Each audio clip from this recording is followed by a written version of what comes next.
যারা 2024-এর গণ অভ্যুত্থানের ব্যানার তৈরি করেছেন, বৈষম্য বিরোধী আন্দোলন, এই যে ব্যানার, এই ব্যানার যারা তৈরি করেছেন তাদেরকে সাধুবাদ জানাই। তাদের এই উদ্যোগ, তাদের এই লড়াইয়ের কারণে আমরা মুক্তি পেয়েছি। কিন্তু এই গণ অভ্যুত্থান শুধুমাত্র তাদের একার লড়াই ছিল না, তারা একটা সময় আত্মসমর্পণও করেছিল।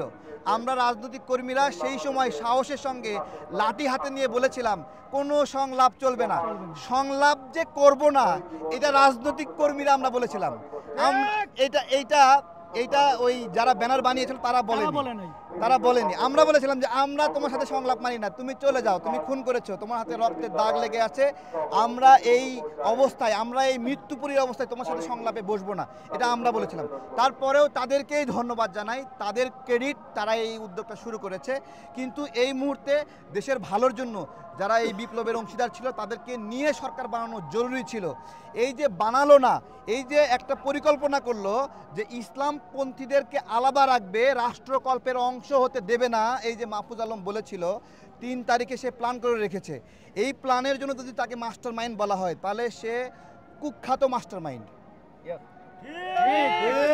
ঠিক আছে, ইসলাম বিদ্বেষী মাস্টার মাইন্ড। এগুলো হয় না আসলে। একটা এত বড় একটা দেশ ইসলামপন্থীদের বাদ দিয়ে রাষ্ট্রকল্প, এটা মানা যায় না। আমি আরও দৃষ্টি আকর্ষণ করছি ফরহাদ মাজহার সাহেবকে। ফরহাদ মাজহার ভাই, আপনি আগে কি ছিলেন এটা আমরা কিন্তু জানি। এখন মুখে লম্বা দাড়ি রাখলেই রূপ লুকানো যাবে না, কারণ আমাদের সামনে পুরোটা স্মৃতি, আমরা আপনার 2টা রূপই দেখেছি। সুতরাং হঠাৎ করে ভারত বিদ্বেষী হয়ে 2-1টা বক্তব্য দিয়ে ভাইরাল হয়ে বিপ্লবের আপনার হলো গুরু, মানে এমন একটা ভাব যে উনি বিপ্লবের গুরু। কিন্তু আমি একবারে স্পষ্ট করব যে 24-এর গণ অভ্যুত্থানে ওনার স্পেশাল কোনো অবদান নাই, দেখতে পারবে না।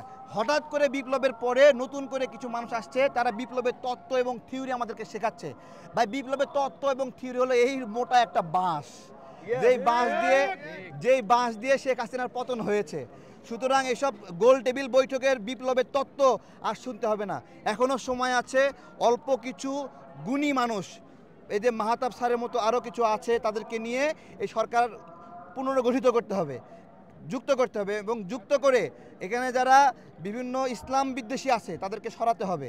এটা ছাড়া আমাদের ইসলামপন্থীদের বিরুদ্ধে যেই ধরনের তাদের নিয়ত প্রকাশ পেয়েছে যে ইসলামপন্থীদের রাষ্ট্রকল্পের বিরুদ্ধে তারা লড়াই করবে, এই যে নিয়ত মাহফুজ আলমের, এই নিয়ত একটা বিধ্বংসী নিয়ত। এই নিয়ত শাহবাগের আপনার হলো 2024 ভার্সন, শুধু বিধ্বংসী না, এটা গৃহযুদ্ধ বাঁধাবে, বাংলাদেশ গৃহযুদ্ধ বাঁধাবে। আমি মাহফুজ আলমকে বলছি, তুমি যে বলছো যে ইসলামপন্থীদের রাষ্ট্রকল্প চাও না, যাত্রাবাড়িতে সন্টেক মহিলা মাদ্রাসার প্রিন্সিপাল গ্রেপ্তার হয়েছিল। গ্রেপ্তার হওয়ার সময় মাদ্রাসার প্রিন্সিপাল গ্রেপ্তার হবে, গুলি খাওয়ার সময় মাদ্রাসা ছাত্র মরবে, আর রাষ্ট্রকল্প বানার সময় তোমার মতো শাহবাগী আর বামরা রাষ্ট্রকল্প বানাবে। এইটা আমরা হতে দেব না, এটা হওয়া সম্ভব না।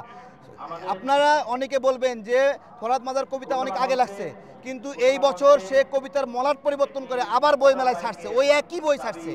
এসব প্রত্যাহার করতে হবে উনি এই দেশের রাজনীতির তত্ত্বের মধ্যে ভাইরাস, এই ভাইরাস মুক্ত আমরা সমাজ চাই। শুধু তাই না, অনেক বিষয় যে ইসকনের সঙ্গে গিয়ে দেখছি, তাই না স্যার, ইসকনের সঙ্গে গিয়ে মাখামাখি লড়র পড়র ফরহাদ মাজহার, আমরা এগুলো চাই না। তাদেরকে বুঝতে হবে এই বাংলাদেশে ইসলামের বিরুদ্ধে, দেখেন অধিকাংশ মানুষ মুসলিম, ভাই দরকার আছে তাদেরকে আঘাত করা? দরকার আছে? দরকার নাই। অনেক গোড়া বাম এখানে রাজনীতি করার স্বার্থে এমন একটা আচরণ করতেছে, তারা মুসলিমের মতো আচরণ করতেছে।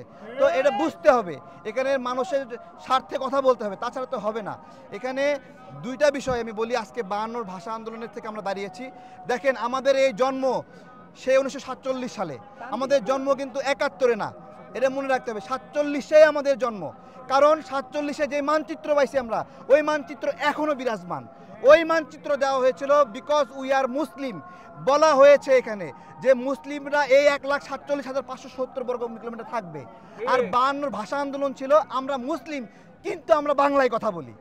এই 2টা পরিচয় আমাদের শিকড়। এরপরে না 1971 আসলো, ওইটাও আমার শিকড়। কোনো শিকড়কে অস্বীকার করা যাবে না। ধন্যবাদ সবাইকে।